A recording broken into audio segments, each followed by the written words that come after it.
Good morning, everybody, and welcome to the Center of Excellence for Transformative Agribusiness here at Lincoln University. Before we start, we will give it another 1 minute or so that all the people that are in the waiting room at the moment can actually join us. If you worried at the moment that your camera is off and that you're muted, that is correct. This is a webinar and you will remain muted and your camera is automatically shut off. So again, welcome to Applying Artificial Intelligence to Sustainability and Biodiversity. And we have a fantastic speaker from Costa Rica, Associate Professor Juan Serpa, and he will actually be doing all the talking, so do not worry. And so like I said, we'll give it 1 more minute and we'll start. Thank you so much, Will. So I'll give 1 minute. Correct. I'm actually originally from Colombia, but okay. Everybody thinks I'm from Costa Rica. Okay. Looks at my work. Yeah. Because and right now in everybody makes that, so don't worry. No offense taken. But you're in Canada at the moment, or not? I'm in Montreal, in Canada. Yeah. So beautiful city. Yeah. Cool. I think I'm going to start. So I'm going to do the introduction, Juan, and then we'll just hand it over to you. Good morning, everybody. Kia ora. Welcome to the Center of Excellence for Transformative Agribusiness. This is one of our webinars, and we are really stoked to have Associate Professor Juan Serpa presenting to us in applying artificial intelligence to sustainability and biodiversity. Juan is actually originally from Colombia, as he just told me, and but he works in Costa Rica, but he is currently presenting from Canada. So there we go. This is really an international scope. He will talk to us about his work that he does in Costa Rica, which is actually focusing on applying artificial intelligence on sustainability and biodiversity. And he will also give an overview of the SUSANhub platform, and I basically encourage you to check that out as well. It was actually in the invitation for this webinar. It's absolutely mind-blowing. So without any further ado, I will actually tell you a little bit about the Center of Excellence. So the Center of Excellence is basically looking at four different areas. So we know that agribusiness will be done differently tomorrow than it is actually today. So we look at alternative energies, alternative proteins, circular economies, and sustainable food systems. So you can actually see that our current speaker fits in absolutely wonderful in this. During I think the next slide, Katie, thank you so much. This is then Professor Juan. Like I said, all of you are muted, your camera switched off. Any questions will be dealt with at the end. Just pop them in your Q&A and I will moderate those questions. Katie, if you can stop sharing, over to you, Juan. Looking forward to it. Thank you so much, and what a lovely introduction, Will. And I wanted to ask first, before, is this microphone working well? I have two microphones. I think this is the better one. No, this is perfect, working perfectly well.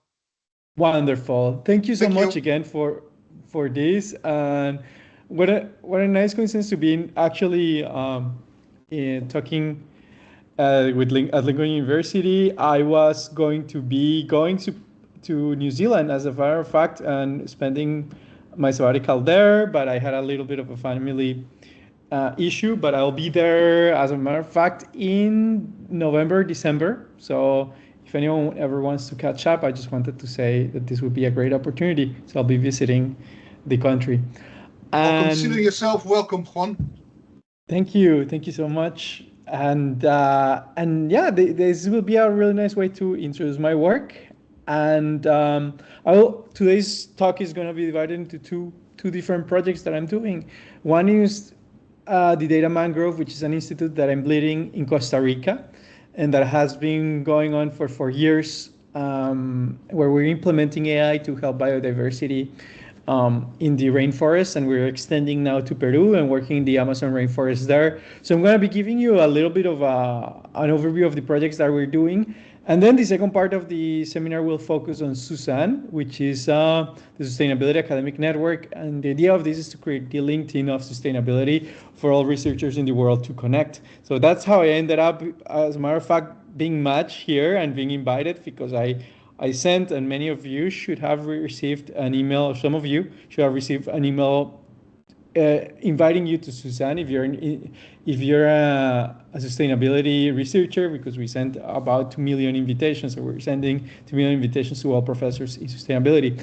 So the second part will be just telling you about how I created a social network, how I actually use AI to identify all professors, and how we're actually growing it and what's coming up out of that social network. But let me start with the data mangrove, and that was an institute that I decided to create the day I actually got tenured. And I have never been, and I'm going to be very honest, never been too much of a fan of writing papers. And when I got, of course, please don't go and divulge this to my faculty, but it's just something that was never in me. And I believe that a lot of the papers that we write are just not read by many people. And that, I'm talking about my discipline. I actually never did anything in biodiversity. I used to work in supply chains, and the publication game was something that I was never very fond of. So I said I want to create research in something in a different way, where my priority is not going to be to publish papers, but to create impact. And if a paper comes out of that, we're going to write it and publish it. But the idea is to create collaborations that end up creating impact in the real world, and forgetting about the amount of publications that I generate for that. So I went and I created an institute in biodiversity, which was something that I really wanted in Latin America, it's my homeland.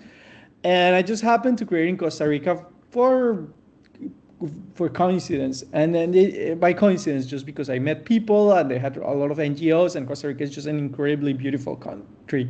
So the idea of this institute, it was to actually bring that expertise that we have in AI and analytics, and bring it to the biodiversity organizations, who often lack this know-how and capacity to create biodiversity. So often, and this is where I actually have a little bit of a problem with the publication process, is that all the ideas, and as we are trained in many cases, I'm not saying everybody, but in many cases we're trained with this idea of how am I going to generate a paper out of this, and this becomes always the center, and we create these grants thinking about how this is going to be published and disseminated, but not really thinking about the problems of the organization, and just rooting it out. And that is the issue. The issue is not itself with publications, but the issue with thinking of problems, with having in the forefront the idea of a publication and the advancement in the academic process, instead of the advancement in problem resolutions with organizations. So we started creating alliances with different NGOs in Costa Rica, focusing on their problems and what do they need. And the idea is to create a sustainable collaborative relationship, so that the day that as researchers we leave, we end up living an ecosystem of research and development within the organizations that is sustainable and that doesn't require of the professors or the academic teams. So the first thing that I decided to create was a data sharing system that allows us to share data more efficiently and to actually hold the data in a more efficient way. And so we created a data hub, which is called the Data Mangrove, datamangrove.com. And there you can read about all the projects, about all of what we're doing, about the data that we stored, et cetera, et cetera. So we have collected in this institute over 7 different grants and around $500,000. Many of these grants have been actually widely recognized because we have created very sustainable research systems in these organizations. So the Institute has grown to work with 13 different nonprofit organizations and 5 universities in 5 different countries so far. And it has been highly publicized in the media, which is something that has actually generated impact by bringing more funds from private sectors, etc. So you can read about all of our projects, but let me tell you a little bit about what we're doing and about some of the projects so you understand how is it that we're actually approaching this. So the first one is with an organization called Jungle Keepers in Peru in the Amazon rainforest. And the idea is to use AI to track illegal activity. So we started by creating a partnership and with the director of this organization, who's Dina, you see her here, and she's actually Montreal, actually the owner of a yoga studio in Montreal, and she works with this very big organization called Jungle Keepers that she leads in Peru. So she's a very impressive person. And the idea of this organization, which by the way already appeared in a BBC documentary, is a really impressive organization. What they're doing is they're in the Peruvian rainforest, and they're trying to curtail illegal activity in the forest by preventing logging, mining, or poaching of animals, which is destroying the forest. And the way they do it is actually quite innovative, which is through indigenous rangers.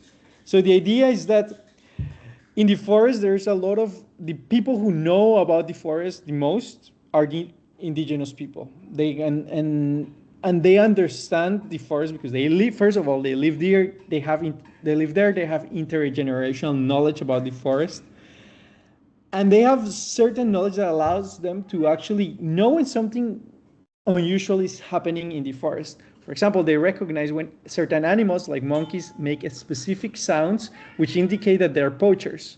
Or when certain types of animals, like birds, start hiding in very specific areas of the forest, they sense that there might be some illegal mining or some forest fires happening that are man-made.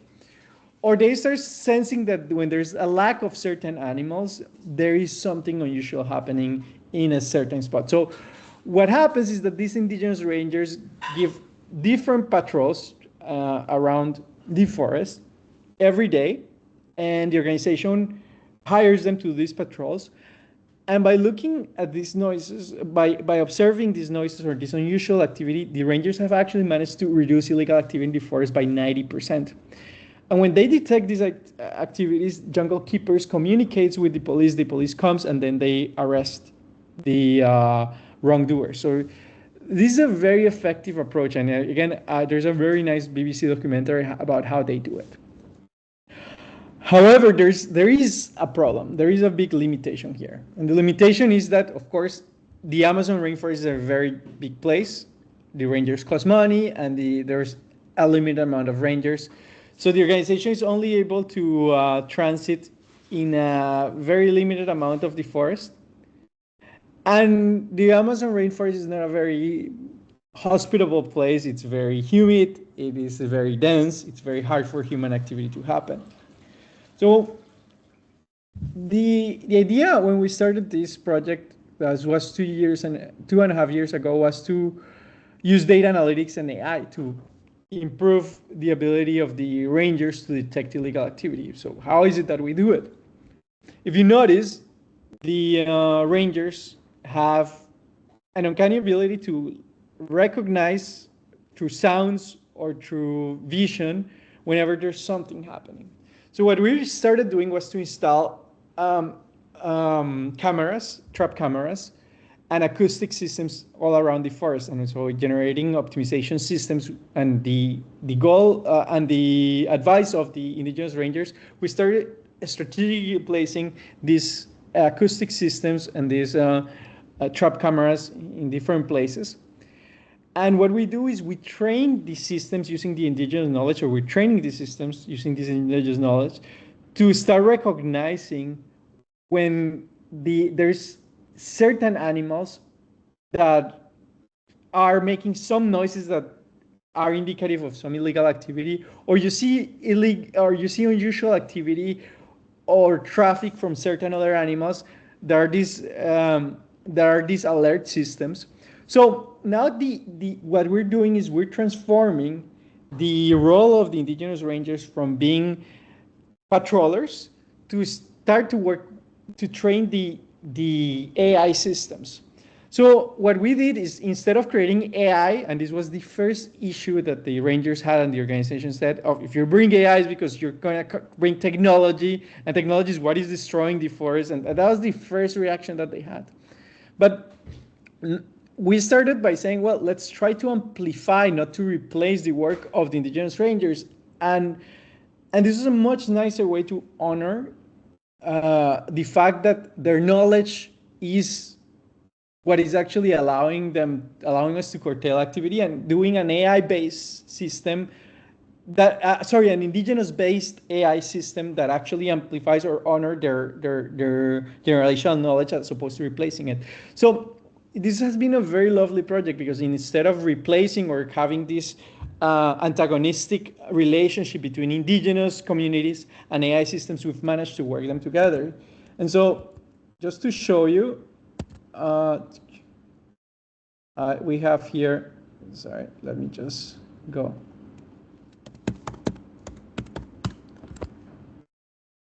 We have here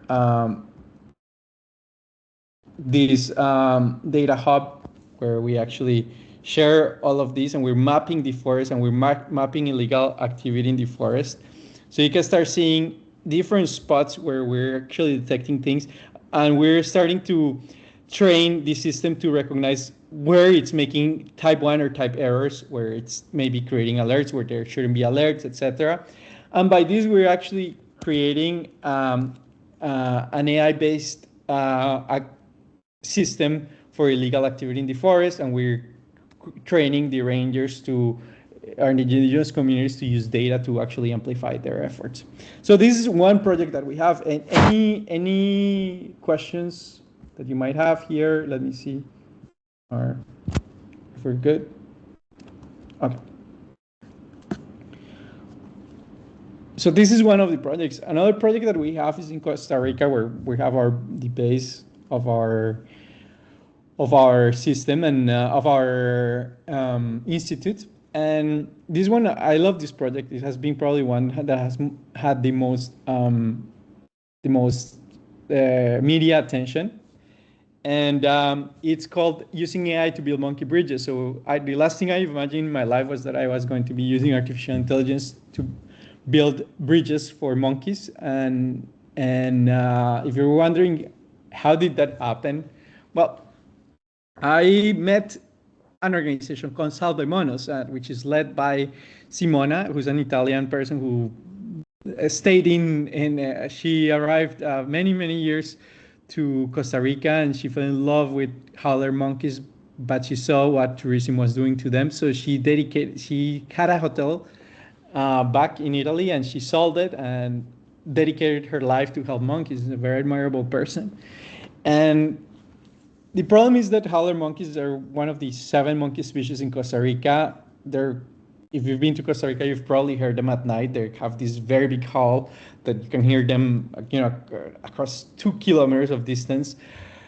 And they're disappearing. And they're disappearing simply because we are creating tourism in Costa Rica. So we're creating roads, and these roads are fragmenting ecosystems. And howler monkeys are very social. So they'd like to go across different patches of the forest to socialize with other tribes or to find food. They actually need to travel long distance to find food. So when we fragment the ecosystems through our roads, these monkeys are forced to cross the roads, and they do it either by ground, which causes them to be accidented, and hundreds of monkeys die every year through car crashes, or they use, if they're close enough to electrical wires or close enough to cities, they start to use the electrical cords and they get electrocuted. And this is actually one of the main causes of deaths. And it's very sad because every day they started receiving WhatsApp messages from the community, because they're very well known within the community, with videos of monkeys that get electrocuted, etc. And they need to rescue these monkeys. They're often dead because they receive the messages days later, or sometimes even weeks later.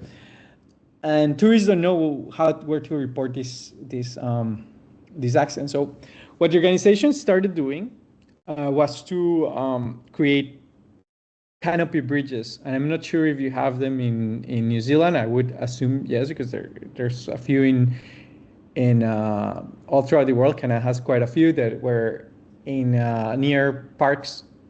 You tend to build some canopy bridges for animals to cross the road safely. And this is actually a very lovely solution. It works very well. The canopy bridges are creating a color that actually attracts the monkeys and allows them to cross the road safely. There is a problem, of course, which is that Costa Rica is a very big country, and you're talking about hundreds of kilometers, if not thousands of kilometers of distance. And you cannot talk with monkeys, and you cannot survey them and say, hey, where are you crossing the roads? Where would you like to have a bridge? So that's an issue. And this organization was having a very big issue with knowing where to place these bridges. And if we're talking about thousands of kilometers of stretches, they're being often misplaced or in different areas. So what we said is, well, let's actually use AI and analytics to do it. And we began by creating this website, and you can go right now and look at this site. It's called monosos.com, and this pretty much operates like a 911 system, where if you're a tourist in Costa Rica and you see an animal that is accidental on the road, you can go and put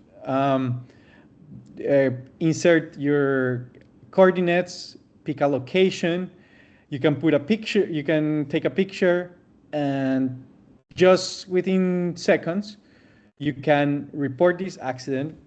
And this, once you have reported it, the system sends an alert to the organization. The organization receives the alert and rescues the animals. And so we've saved, in a matter of 2 years, around 1,400 animals, not only monkeys, but different animals, by actually implementing this system. And as you can see, and this is the admin panel of this generates a lot of data. So lovely thing about this data is that it allows us to see where the accidents are happening.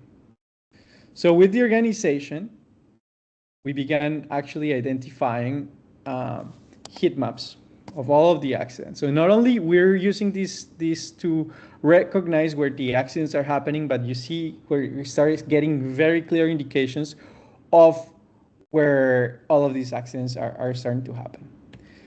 Now, if you're wondering, well, how popular is this? I didn't know about this website.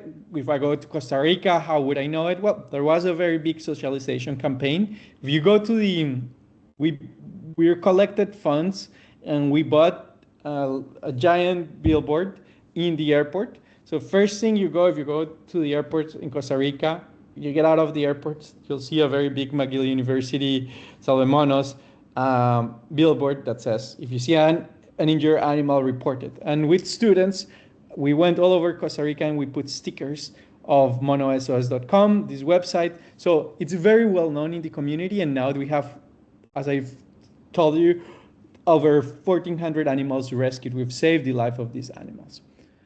Now, what we created was an GPT, and we haven't released it, but we're testing it, a GPT system, where through the system you can simply go talk with the system, and it will start asking you questions, and then about the accident, etc. So it leads to a more efficient way to report the animals. The GPT system contacts and fills the data for the tourists. So here you can see we're starting to identify these bubbles, and using an AI/operations research algorithm, which is called maximal location covering problems, dynamic maximal location covering problems, that's the name of the algorithm. We are optimizing the placement of the bridges. So we have now installed approximately 200 bridges in Costa Rica, and we start seeing that where the bridges are being installed, we start seeing how the accidents stop happening. So one of the things that I do, because I bring students now, I have a course in Costa Rica where I teach students how to apply AI for biodiversity. The students build the bridges themselves. We post them. We see the animals using them. This is a really lovely experience because they are really interacting. When you're talking about experiential learning, they're interacting with the system. They're seeing the bridges they're building. They're learning to build the bridges. They're seeing the monkeys using them and seeing the community coming around. So you can see how this was a very different approach. We haven't ever published a paper about this. Why? Because we ran out of time to actually publish, which has been something. But it has been a very well-recognized thing. The community has embraced it, and it has been a research project that was embracing the needs of the community, which is, it has been the project that has fulfilled me emotionally and, you know, as in a career manner the most. When you wake up and every day you start seeing the reports of animals being injured, and then they're seeing the happy ending of this because they managed to rescue the animal on time and bring them to a better life. Now we are actually now starting to collaborate with a rescue organization where the animals, once they're injured but they're not ready to go back to the wildlife, this rescue organization helps them. So we're now generating some optimization to the systems, etc.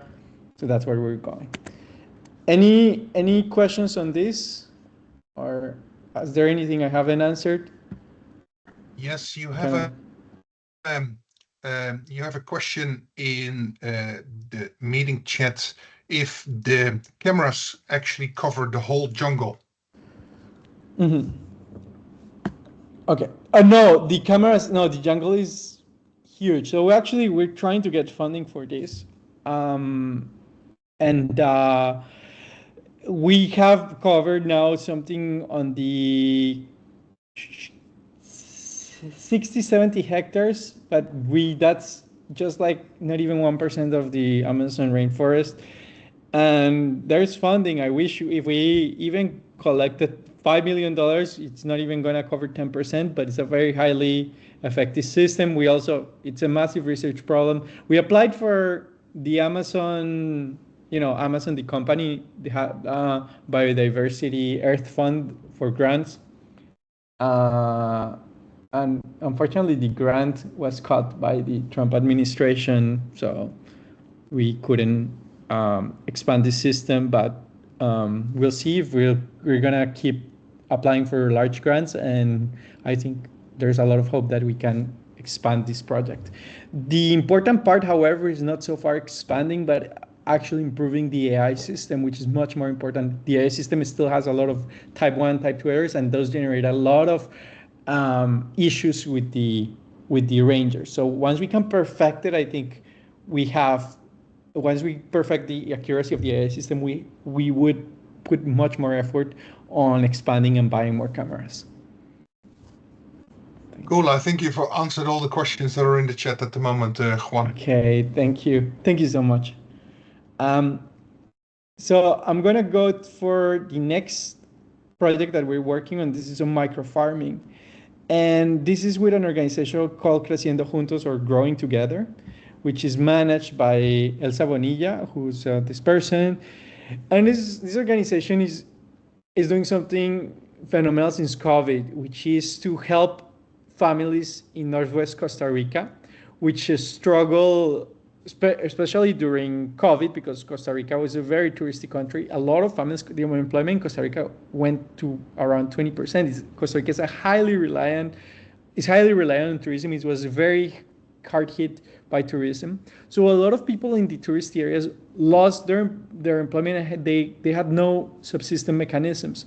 So what this organization did, Creciendo Juntos, did is they realized that a lot of these families are living in rural areas, they have massive backyards. So they started teaching these families to repurpose their backyards into microfarms.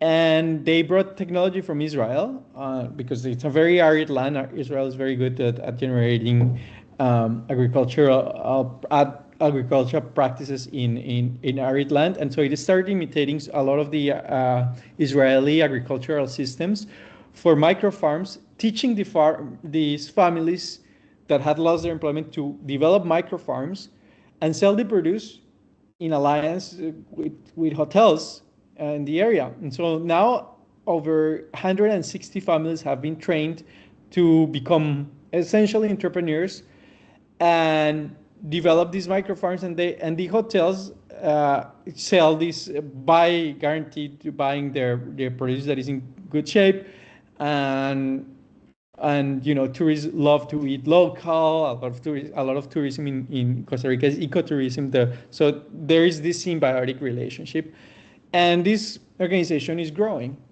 However, these newly trained farmers are doing all of their operations in pen and paper. So we said this is inefficient because managing a garden is very difficult. They often have difficulties remembering when to irrigate these, when to put fertilizer, and even forgetting for 1 or 2 days delays the grow or endangers the growth of these vegetables, which puts their entire income in peril. So what we did is we created an app where we just replaced their pen and paper operations from this into this. And so now with this app, what the app does is they create their virtual garden and it sends them reminders of their gardens. Now, if you're wondering, do they have access to an app? Well, actually, something surprising is that a lot of these families, even if they're struggling financially, they always have actually quite advanced phone systems. So that was the first question I had. Although the app is very basic, it actually works in a lot of phones, so it's not an issue. In case you're wondering, it's a question I always get. So now, one of the things that is interesting is that the main threat to the subsistence of these gardens is pests and plagues. And so what we're doing is we created in this app a system that allows a farmer to actually tell us when they find a pest, take a picture of it, and tell us in basic words what they're trying to do. They'll write, hey, we're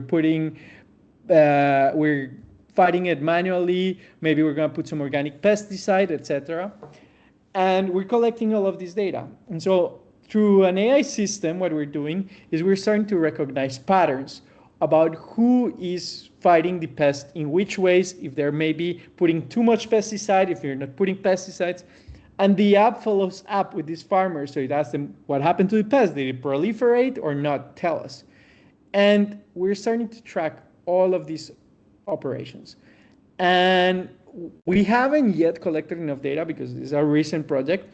But now what we're doing is we're starting to figure out exactly when are they, or starting to train them, the system to recognize what is the optimal pest fighting strategy and to send them recommendations to the farmers. We're still being very careful because we don't want the system, and the system tends to, how generative AI or predictive systems in AI still send wacky things. So we're doing a lot of reinforcement learning to develop this recommendation system. But I think within 1 or 2 years, this recommendation system is going to be able to alert to the farmers optimal strategies and allow them to reduce significantly the amount of pests that they're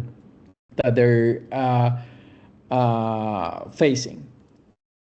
At the same time, we have other projects. I'm not going to go over every project. We have 13 different projects, but one of them is with a compost manager that we created to control and to optimize using AI the optimal soil, the optimal compost management strategies in a firm by looking at the humidity and doing forecasts on what is going to be the amount or the quality of the compost, helping us looking at the perfect mixture of the different materials of carbon in the compost or nitrogen in the compost, and it's starting to look with farmers at that. We're also working with a wildlife refuge in Costa Rica. We're working in the beach with a national park on cleaning the ocean with microplastics and generating an image recognition system to start to detect the types of microplastics that are being found on the beaches, etc., etc. So we have a number of projects. And one of the things that I started to identify with these different projects is that students really love going to Costa Rica, working with organizations, spending a couple of times, generating these relationships, and it's a great teaching opportunity. So I created a course called the Costa Rica Study Trip at McGill University, and we repurpose all of these projects not only to be high-end research projects, but also opportunities for AI students from their undergraduate degree to their PhD degree to generate different types of experiential learning projects. So I'll share some of the 1 minute video, and then you're going to be able to see some of the projects that we have. You're going to be able to see what we're doing in the ground, and if you have any questions about this course, I'll let you know how this course is going.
So this was the video. I guess you got to see a little bit about what the course is about. We turned it into an experience to share this course with a broader audience of students. The course became McGill's most popular course travel trip, and each year we have around 200 applicants for 25 spots. So we're opening it this year to 50. And we might be opening a sustainability and AI masters next year in Costa Rica and Canada. So it will allow us to actually bridge and bring lots of students to develop something from there. Any questions that I haven't answered, or I cannot see the chat very well, or everything's? No, I think you're tracking well, Juan. Okay. And awesome. Thank you. So this is all I had to say about this data mangrove project, this institute, and it actually was a nice change from my publication career, and I realized something, that there is a need to have good infrastructure for building projects, and that's what the data mangrove allowed me to realize, having a data sharing system. And I think that researchers started to identify this as an issue with their own projects, that, you end up having a lot of research assistants, and this might have happened to you, and then a research assistant changes, and you need to change the password, and you need to change everything, and your permissions, and the organizations don't remember where the data is. And so I started creating this data system, and, when I have requests from different students or from different people to access the data, I can manage it, people do it, and what has allowed this institute to actually proliferate is to actually have a really good data management system. So from there came the idea of, well, what if we create better ways for researchers in sustainability so that we can connect, have better infrastructure, and have better ways to communicate? And I'm gonna be very honest, I didn't like too much academia.edu or all of these other systems, Zenodo and all of these systems to share. I didn't find them very nice ways to actually share resources for academics, and I didn't find a nice social network where we actually can communicate. So I said, well, let's try to create a social network for academics where we can share everything at once. And so this is what I started to create, the Sustainability Academic Network. So pretty much what this is, or what I wanted, was a place where we could share and know each other in sustainability from the different sustainability disciplines, kind of know about all of the institutes, all the jobs that are going, all the events, grants, etc. So here there was an issue. I created the social network, and I created what I thought was a much nicer interface than what we have with these different platforms. But there's something really difficult and really problematic with social networks, and is that no one wants to join an empty social network. I always give the example of a dating website. Would you ever go to a dating website where you're the only one swiping, or there's only two people? No one would do it. And that's a very big proposition to actually bring researchers all at once. So what I said was, well, how about if we use ChatGPT or OpenAI's actual API, and we start training this API to look for every single institute in sustainability in every single university. So the first thing that I did was to actually get a list of all of the universities in the world. So I had a list of, well, give me a list of every single university. And there is a data set that has them. So you can see I have every university here in Japan, or I can look at New Zealand. Okay, let me just continent. And so I just got, for example, if I go to New Zealand, I had a list of all the universities.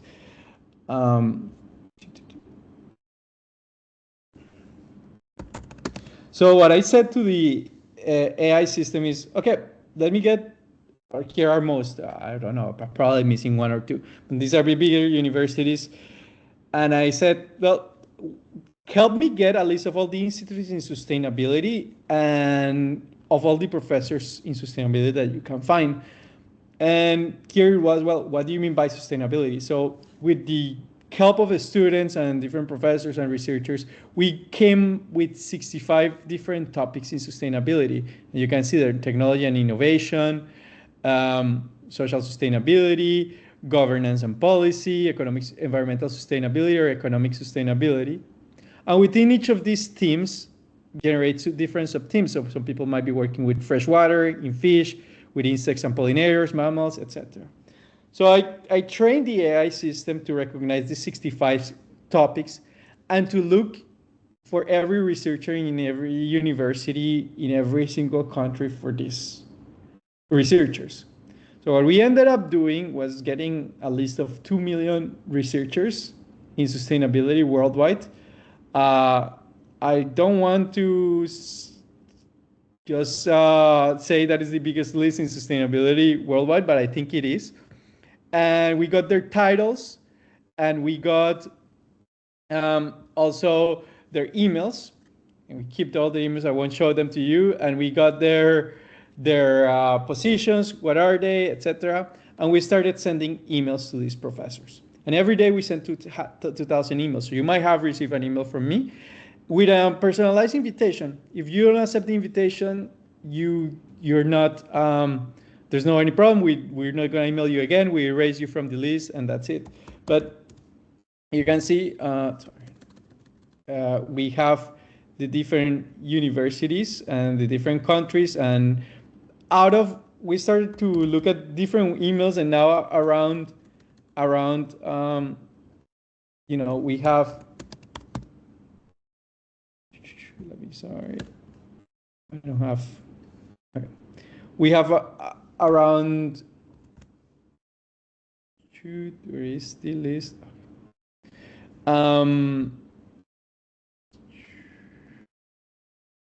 In different countries. Right now, we're starting to have around 35,000 researchers that have joined. And we have around 3,000 institutes. So here you see from different universities, different researchers, etc. This is the test one that I have. You have the different institutes by every university. Then you have, we started collecting data sets from researchers. So we have 5,000 data sets. We don't actually have the data sets ourselves, but we actually have the links of the data sets. So if you want to find data sets on circular economies, you'll find a lot of data sets. If you want to find data sets on atmospheric changes, etc., around 5,000 open access data sets you'll be able to find. We have hundreds of conferences in sustainability organized by month, by country, by location, etc., in different themes. We have a job listing. So if you're looking for academic jobs in sustainability, here you have a very big listing that is updated. We have different events, grants, and papers. And what we have, as you can see, we also have a discussion board, which works pretty much like a Twitter. So people post things, then they comment, then they collaborate. And what we're doing is we're starting to create that community of how people are actually going to collaborate in sustainability. This is just the beginning. This network has been up for 8 months now. But now that we're having around 30,000, 35,000 researchers, we think by the end of year, at the growth that it's going, we might actually end up hitting 60, 70,000. And we might see how are we going to even start to generate different interactions. If you decide to join, you'll see how you have your own profile. You can put your papers, you can put data sets, you can share anything. If you have a conference, you can share it with the community. Then it allows us to exchange events. It's much better than emailing lists. If you have events, for example, you have this series, you want more people to come, you can actually just put it here and you see how many people have looked at it, how many people are interested. People can comment on the event. So for example, if you're organizing a seminar, you can start putting a question here. You can have different ways to interact. Same thing if you have your papers and you want someone to interact with a paper that you just share and put feedback, you can generate that. Or you have a data set, etc., etc. So this is pretty much the network. This is SUSAN, this is the Sustainability Academic Network. I don't know if you have any questions on this or anything that you want to share. No, there are no questions on the academic about SUSAN, Juan. And I'll probably made a note for myself to make sure that we start to upload our Center of Excellence into your program, because it probably didn't find us because we do sustainability, but we are not called sustainable. So probably your AI thing didn't find it. We have one question in the Q&A, Juan, but I will make sure that I will connect that person to you. She will be visiting Costa Rica, and she is wondering how to connect with you. But I will make sure that I'll link the two of you together to take it offline. Wonderful. That sounds wonderful. Thank you so much. And other than that, there are no questions. So So please, if you have a question, put them either in the chat or the Q&A. I'm monitoring both. So Anna, I saw your question and I will connect you to Juan. Great, thank you. I appreciate it. Oh, there is one. Okay, there is one. But I think you have already answered that. Stefan is asking the question again. How can your sensors distinguish the rangers from the intruders? but I would assume that it's not the sensors that do that. It is your artificial intelligence program that is actually doing that, or not? Yes, so the sensors actually don't try to get intruders because the sensors are very sparse. However, and the sensors do look at traffic of animals, and the rainforest is extremely sensitive to changes in biodiversity. So if you suddenly see a flock of birds going on and they usually don't go, that means something is happening. You just don't see. There is natural variation in the forest traffic, but when there is some thresholds where there's something happening, definitely. You see, it might be a predator or it might be something. But when there's human activity, all the forest reacts. And because the Amazon rainforest has so much traffic, like you start detecting very well changes in the patterns due to human-led activity. And if there's no expected human-led activity, that means that there must be illegal activity happening. Okay, well, I think that is very clear, Juan. Hey, this is absolutely inspirational. Thank you so much. Thank you so much for taking the time. And thank you. And really appreciate it. And when you are down here in November, please do get in contact with me, because there is an indigenous Maori group that is using artificial intelligence as well. And I would just want to make sure that I put the two of you in the room. Thank you so much. I really appreciate it, Wim, and I really appreciate to everybody here. It's a pleasure to see you in the seminar, and I hope I can meet you in person when I go to back down to New Zealand in December. I'll probably be there. Consider yourself welcome, Juan. Thank you so much. Thank you. And thank you everybody for being online. And we're going to end the session right now.